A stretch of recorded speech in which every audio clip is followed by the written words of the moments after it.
Son expression a changé et elle a explosé de rire disant « Si tu es la mère de 3 alors je suis la reine du monde ». Elle a ensuite commencé à me tirer les cheveux. Ses amis se joignirent à elle, tirant mes cheveux et me traînant hors du salon. À l'extérieur, l'atmosphère devint encore plus hostile alors que Sienna et ses compagnes m'emmenaient vers le hall de l'hôtel où se tenait le banquet de fiançailles. Une fois arrivée, je fus confrontée à une foule de personnes et à l'incompréhension des invités. Sienna, pleine de mépris, m'exposa comme la maîtresse de son fiancé devant ses parents et leurs invités. Elena, sa mère, me saisit violemment et m'insulta. Elle ordonna à Sienna de lui apporter un couteau pour me défigurer. L'angoisse était palpable alors qu'Elena brandissait le couteau, et la douleur des coups reçus me laissait à peine consciente. Le téléphone de Sienna sonna. C'était Troy, inquiet et cherchant à comprendre le tumulte. Sienna, sans scrupule, expliqua la situation en se vantant de sa vengeance. Il est arrivé en urgence et quand il a découvert que c'était il explosa de rage. En voyant la cruauté infligée, il comprit que Sienna avait dépassé toutes les limites. Troy arriva précipitamment et se précipita vers moi, déchiré entre la colère et la culpabilité. Sienna tenta de se justifier, pleurant et prétendant agir sous le coup de la jalousie.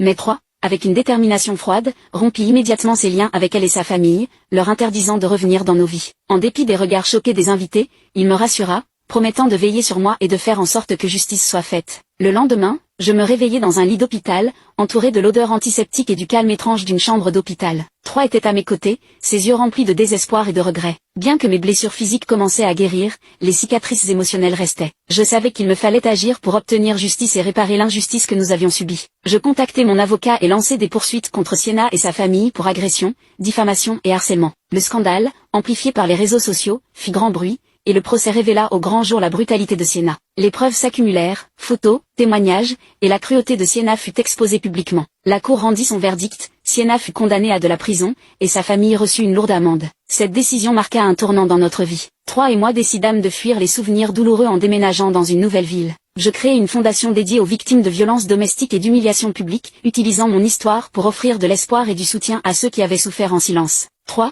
bien que changé par l'expérience, trouva sa voie et devint plus prudent avec les personnes qu'il laissait entrer dans nos vies. Quant à moi, bien que les cicatrices demeurent, j'avais découvert une force intérieure que je ne soupçonnais pas. Je n'étais plus une victime, mais une survivante. Et avec Troy à mes côtés, notre lien, forgé dans la douleur mais renforcé par l'amour, nous offrit un nouveau départ.